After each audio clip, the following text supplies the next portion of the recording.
Chapter 11. The Nest of the Missel Thrush. For 2 or 3 minutes he stood looking round him, while Mary watched him, and then he began to walk about softly, even more lightly than Mary had walked the first time she had found herself inside the 4 walls. His eyes seemed to be taking in everything, the grey trees with the grey creepers climbing over them and hanging from their branches, the tangle on the walls and among the grass, the evergreen alcoves with the stone seats and tall flower urns standing in them. "I never thought I'd see this place," he said at last, in a whisper. "Did you know about it?" asked Mary. She had spoken aloud, and he made a sign to her.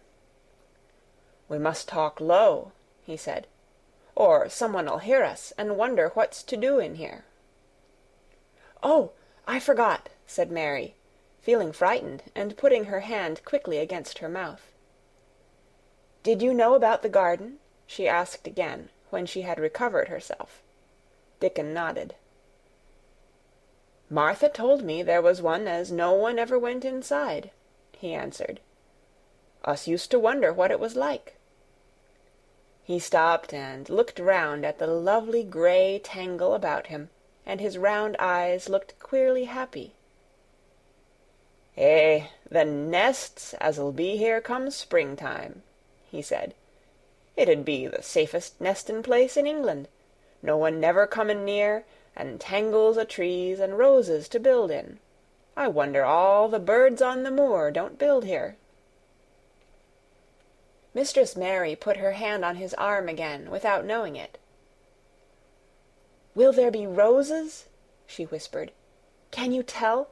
I thought perhaps they were all dead." "Eh, no, not them, not all of 'em," he answered. "Look here." He stepped over to the nearest tree, an old, old one, with grey lichen all over its bark, but upholding a curtain of tangled sprays and branches. He took a thick knife out of his pocket and opened one of its blades. "There's lots o' dead wood as ought to be cut out," he said.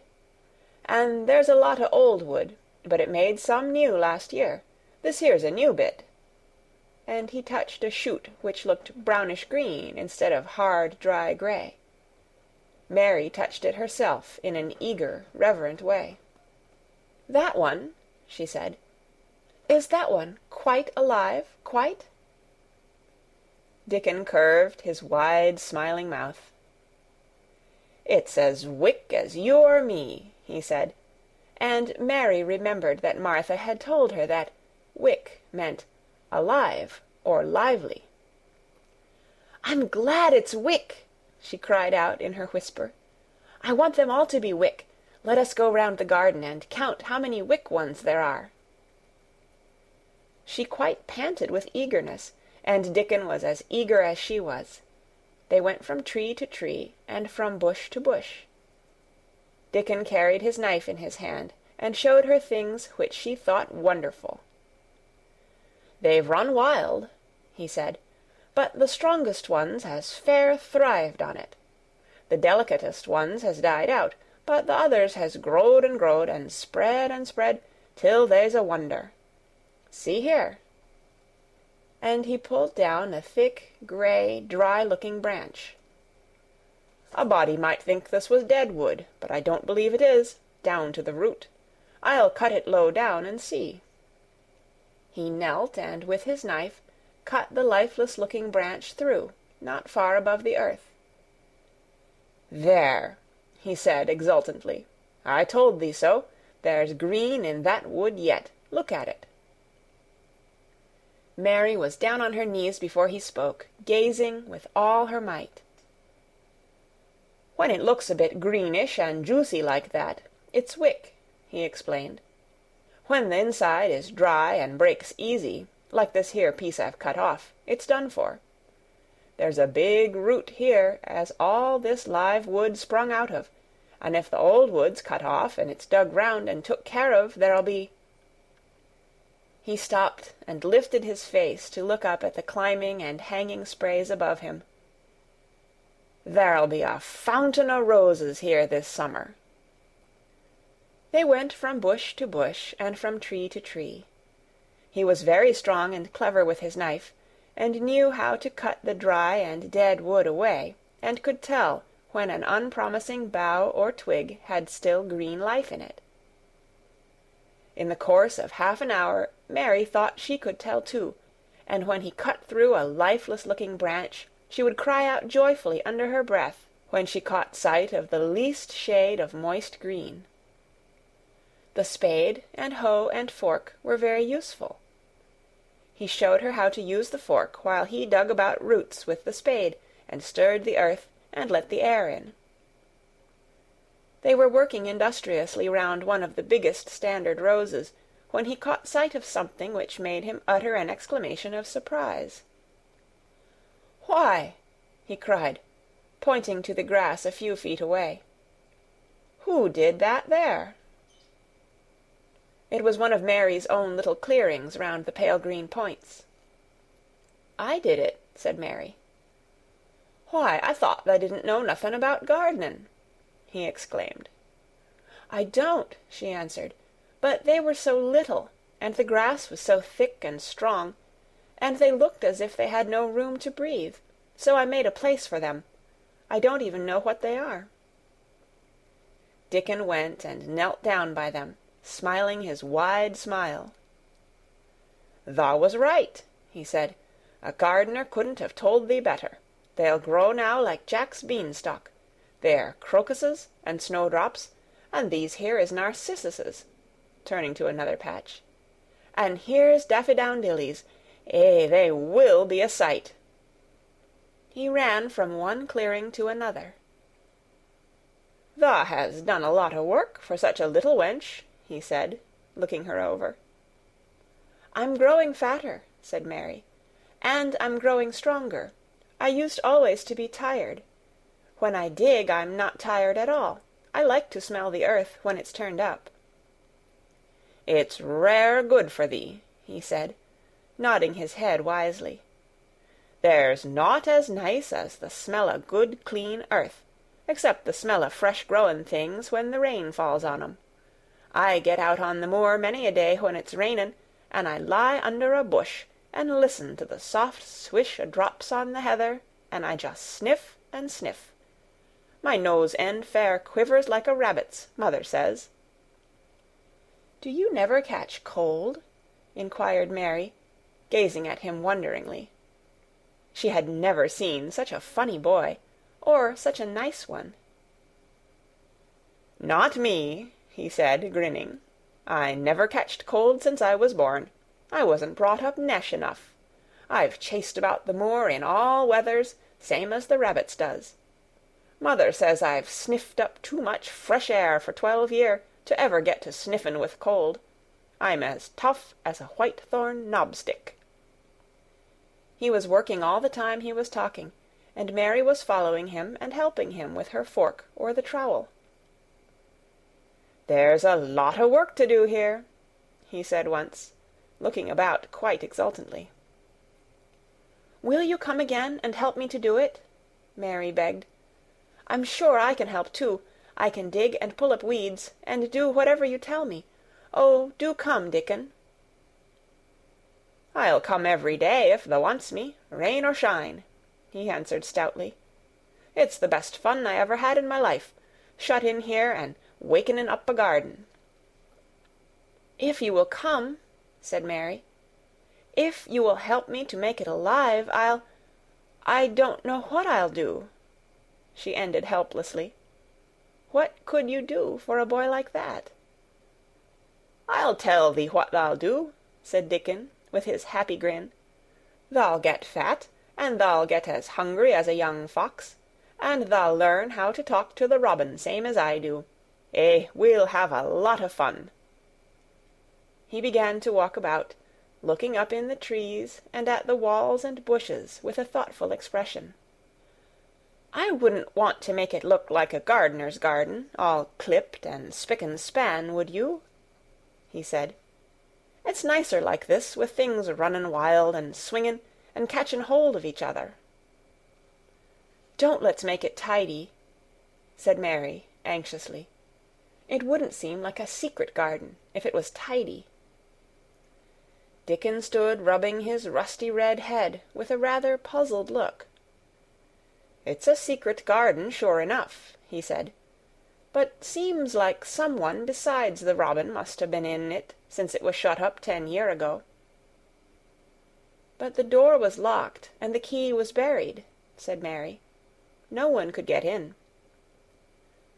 "That's true," he answered. "It's a queer place. Seems to me as if there'd been a bit o' prunin' done here and there, later than 10 year ago." "But how could it have been done?" said Mary. He was examining a branch of a standard rose, and he shook his head. "Aye, how could it?" he murmured, "with the door locked and the key buried?" Mistress Mary always felt that, however many years she lived, she should never forget that first morning when her garden began to grow. Of course, it did seem to begin to grow for her that morning. When Dickon began to clear places to plant seeds, she remembered what Basil had sung at her when he wanted to tease her. "Are there any flowers that look like bells?" she inquired. "Lilies o' the valley does," he answered, digging away with the trowel. "And there's Canterbury bells and campanulas." "Let's plant some," said Mary. "There's lilies o' the valley here already. I saw 'em. They'll have growed too close, and we'll have to separate 'em, but there's plenty. The other ones takes 2 years to bloom from seed, but I can bring you some bits o' plants from our cottage garden. Why does thee want 'em?" Then Mary told him about Basil and his brothers and sisters in India, and of how she had hated them, and of their calling her Mistress Mary quite contrary. "They used to dance round and sing at me. They sang, 'Mistress Mary quite contrary, how does your garden grow? With silver bells and cockle shells and marigolds all in a row.' I just remembered it, and it made me wonder if there were really flowers like silver bells." She frowned a little, and gave her trowel a rather spiteful dig into the earth. "I wasn't as contrary as they were." But Dickon laughed. "Eh," he said, and as he crumbled the rich black soil she saw he was sniffing up the scent of it. "There doesn't seem to be no need for no one to be contrary when there's flowers and such like, and such lots of friendly wild things running about making homes for themselves, or building nests and singing and whistling, does there?" Mary, kneeling by him holding the seeds, looked at him and stopped frowning. "Dickon," she said, "you are as nice as Martha said you were. I like you, and you make the 5th person. I never thought I should like 5 people." Dickon sat up on his heels as Martha did when she was polishing the grate.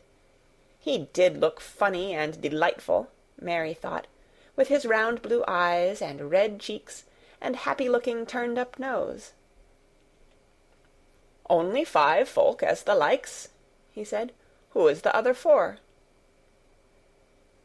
"Your mother and Martha," Mary checked them off on her fingers, "and the robin, and Ben Weatherstaff." Dickon laughed so that he was obliged to stifle the sound by putting his arm over his mouth. "I know thou thinks I'm a queer lad," he said, "but I think thou art the queerest little lass I ever saw." Then Mary did a strange thing. She leaned forward and asked him a question she had never dreamed of asking any one before. And she tried to ask it in Yorkshire, because that was his language, and in India a native was always pleased if you knew his speech. "Does thou like me?" she said. "Eh," he answered heartily, "that I does. I likes thee wonderful, and so does the robin, I do believe." "That's 2 then," said Mary. "That's 2 for me." And then they began to work harder than ever, and more joyfully. Mary was startled and sorry when she heard the big clock in the courtyard strike the hour of her midday dinner. "I shall have to go," she said mournfully, "and you will have to go too, won't you?" Dickon grinned. "My dinner's easy to carry about with me," he said. "Mother always lets me put a bit o' something in my pocket." He picked up his coat from the grass and brought out of a pocket a lumpy little bundle tied up in a quite clean, coarse, blue and white handkerchief. It held 2 thick pieces of bread, with a slice of something laid between them. "It's oftenest naught but bread," he said, "but I've got a fine slice of fat bacon with it to-day." Mary thought it looked a queer dinner, but he seemed ready to enjoy it. "Run on and get thy victuals," he said. "I'll be done with mine first. I'll get some more work done before I start back home." He sat down with his back against a tree. "I'll call the robin up," he said, "and give him the rind o' the bacon to peck at. They likes a bit of fat wonderful." Mary could scarcely bear to leave him. Suddenly it seemed as if he might be a sort of wood fairy, who might be gone when she came into the garden again. He seemed too good to be true. She went slowly half-way to the door in the wall, and then she stopped and went back. "Whatever happens, you never would tell," she said. His poppy-colored cheeks were distended with his first big bite of bread and bacon, but he managed to smile encouragingly. "If thou was a missel thrush, and showed me where thy nest was, does thou think I'd tell anyone? Not me," he said. "Th'art as safe as a missel thrush." And she was quite sure she was. End of Chapter 11. Read by Kara Schallenberg on January 27th, 2006, in Oceanside, California.